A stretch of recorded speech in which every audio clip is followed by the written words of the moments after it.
Voltamos, pessoal. Estamos então na unidade 13, agora na seção de número 3. O título que está indicado para você no slide é Depósito Obrigatório. Está bem? Lembrando, nós na seção 2 e 3 fazemos o estudo das classes, das espécies de contrato de depósito.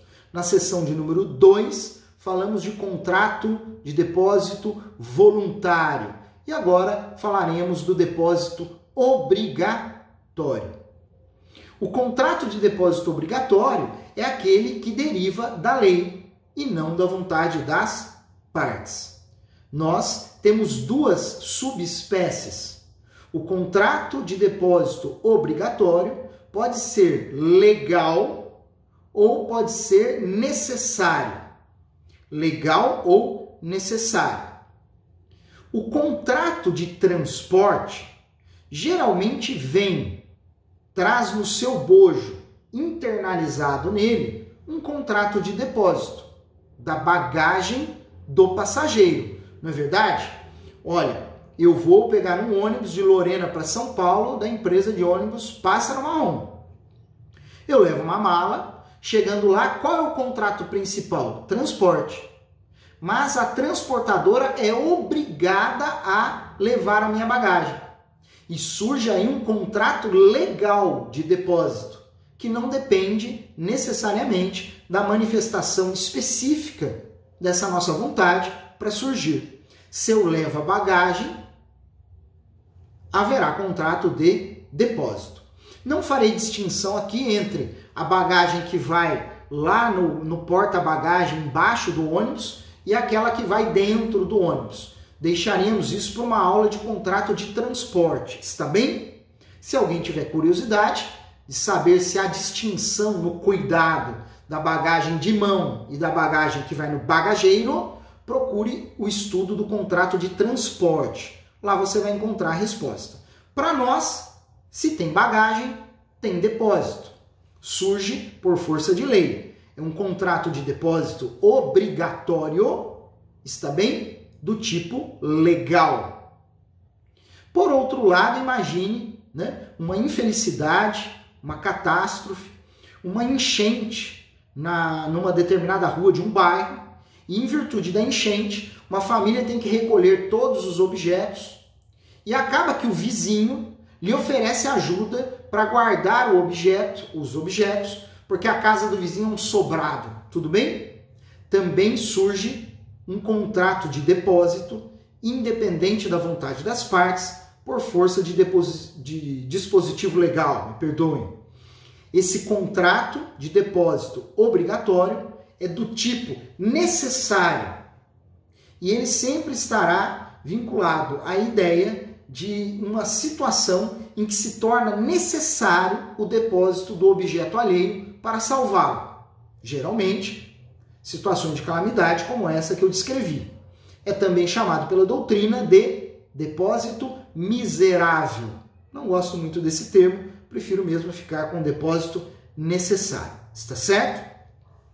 Sobre o depósito legal, estou fazendo aqui um briefing, chacoalha a cabeça. O depósito pode ser voluntário ou o depósito pode ser obrigatório. E o obrigatório pode ser legal ou necessário, beleza?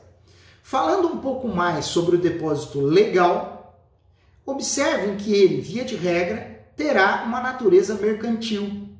Direta ou indiretamente, alguém estará sendo privilegiado com aquele depósito. Sendo assim, nós devemos vislumbrar a aplicação, nesses casos, do Código de Defesa do Consumidor. Se tratará mesmo não de algo tratado, regulamentado especificamente pelo Código Civil, mas também pelo Código de Defesa do Consumidor, que tem regras de proteção para a figura do hipossuficiente, que no caso, como dito, é o próprio consumidor. Está bem? Aquele que é econômica e tecnicamente mais fraco, mais frágil, tem menor capacidade econômica e técnica do que o fornecedor de produto ou de serviço. Portanto, eu Se levo o meu carro para ficar estacionado num estacionamento, estou ali celebrando um contrato de depósito e sobre esse depósito recairão as regras de defesa do consumidor. Está bem? Bacana. Nesse escopo, vale a pena a gente dizer o seguinte: sendo uma relação de consumo, a cláusula de não indenizar torna-se algo efetivamente afastável. Eu não diria nula de forma automática, mas afastável. Em muitos casos, quando o depositário coloca lá uma cláusula de não indenizar, esta cláusula é quebrada pela jurisprudência. Se você abrir aí o site do Tribunal de Justiça de São Paulo, dá um pause no nosso vídeo depois que eu comentar, você vai lá no sistema de pesquisas que eu já ensinei para vocês, joga lá na ementa, entre aspas, contrato de depósito, fecha aspas, e, abre aspas, cláusula de não indenizar, fecha aspas. Ou depósito e cláusula de não indenizar, alguma coisa você vai encontrar e você vai poder ver que a jurisprudência, via de regra, declara nula a cláusula de não indenizar por se tratar de uma cláusula abusiva. E não é por menos, não é, pessoal? Numa relação de consumo, se eu não quero deixar o meu carro na rua e levo para o estacionamento, a obrigação do estacionamento é uma obrigação de resultado. Ele deve me entregar o carro ao final do nosso contrato. E lembrando que em direito das obrigações, algumas das turmas estudaram comigo esse tema, nós temos obrigações classificadas quanto ao fim, obrigação de meio, de resultado e de garantia. O estacionamento foi um exemplo, nós trabalhamos muito em sala de aula para sinalizar as obrigações de resultado e de garantia. Está bem? Bacana. Há também nos contratos de hospedagem uma figura interna de depósito. Como assim, Chacon? Como eu já expliquei, da mesma maneira que a bagagem para o transportador gera depósito, a bagagem, os pertences do hóspede, gera para o hotel um contrato de depósito. Está claro? E também estaremos diante de uma relação de consumo. Estaremos diante de uma relação de consumo. Aplicando, portanto, as regras do Código de Defesa do Consumidor. O que nós devemos discutir nesse caso? Se seria possível limitar a responsabilidade do hotel, dizendo, por exemplo, que ele é responsável pelos objetos que estão no quarto, desde que não tenha um valor superior a R$1.000.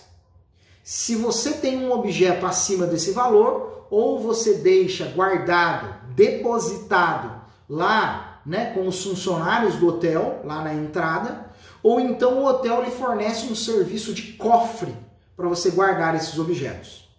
Então vamos supor que eu vou para um hotel, assino lá o contrato ao fazer o check-in e assinalo lá, declaro que não possuo nenhum objeto cujo valor é maior do que R$1.000.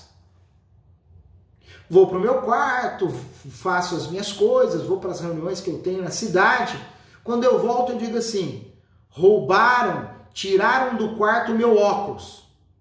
E ele valia R$1.200. É mentira, tá? Ele valia R$1.200. Eu posso reclamar para o hotel?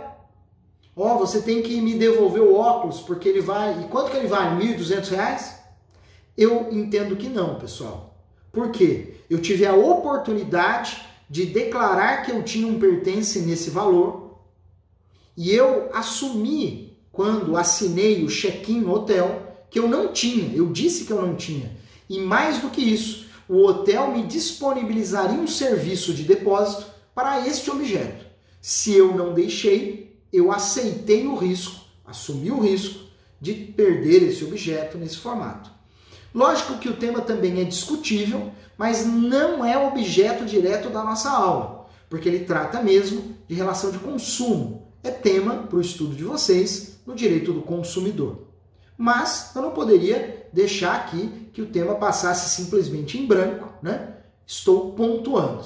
E como eu sempre lhes digo, melhor caminho para estudar isso, jurisprudência. Pesquise, leia as ementas e depois leia o inteiro teor. Não há método mais fácil de aprender esses casos como o que eu tenho indicado para vocês. Tá bem? E para finalizar a sessão de número 3, eu queria lembrar também de uma figura excepcional.